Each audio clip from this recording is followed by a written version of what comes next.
Hi welcome to Vinayak star kitchen. ఈరోజు recipe చిక్కుడుగాయ వంకాయ కర్రీ. ఎలాంటి పోపు పెట్టకుండా ఉడికించుకొని కర్రీ ఎలా ప్రిపేర్ చేసుకోవాలో చూపిస్తాను. ఇది చాలా టేస్టీగా ఉంటుందండి కర్రీ. నిజంగా ఒక్కసారి ట్రై చేయండి ఇలా. ఇప్పుడు ఈ కర్రీని ఎలా ప్రిపేర్ చేసుకోవాలో చూపిస్తాను. ఒక బౌల్ తీసుకొని ఇందులో చిక్కుడుగాయల్ని ఇలా చుంచుకొని వేసుకోవాలి.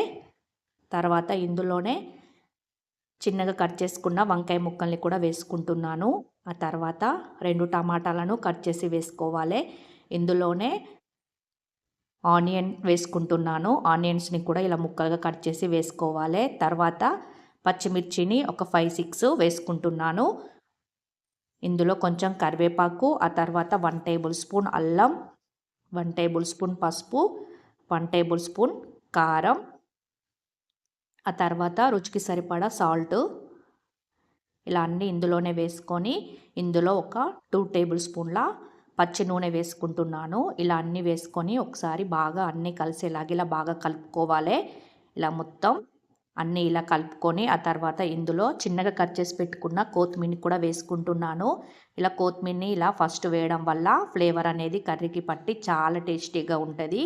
ఇప్పుడు కొత్తిమీరని కూడా వేసుకొని ఒకసారి మళ్ళీ ఇలా బాగా కలుపుకోవాలి.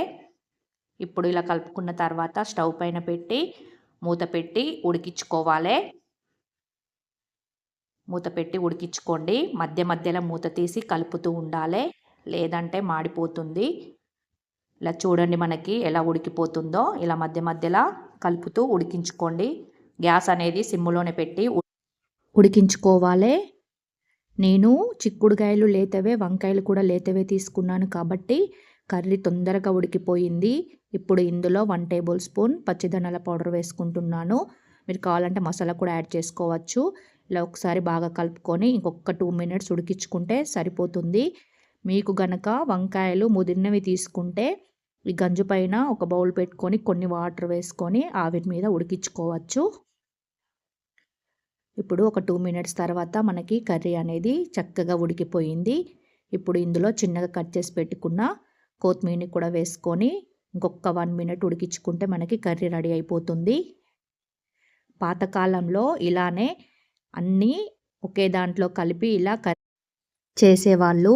ఎలాంటి పోపు పెట్టకుండా అన్నీ పచ్చివే కలుపుకొని స్టవ్ మీద పెట్టి ఉడికించి కర్రీ చేస్తారు.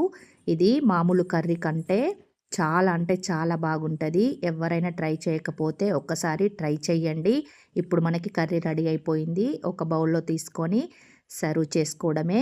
వేడి వేడి అన్నంలో కలుపుకొని తింటే సూపర్గా ఉంటుందండి ఈ కర్రీ. ఇందులో ఇంకా కావాలంటే కాకరకాయ ముక్కలు కూడా యాడ్ చేసుకోవచ్చు, కానీ కాకరకాయ చేదు ఉంటుంది కాబట్టి నేను యాడ్ చేయలేదు. చూడండి ముక్క కూడా ఎంత చక్కగా ఉడికిపోయాయో. ఈ వీడియో కనుక మీకు నచ్చినట్లయితే సబ్స్క్రైబ్ చేసుకొని లైక్ చేయండి. అలాగే మీ ఫ్యామిలీ మెంబర్స్కి షేర్ చేయండి. దీనికి కాంబినేషన్గా నేను చారు కూడా చేసుకున్నాను.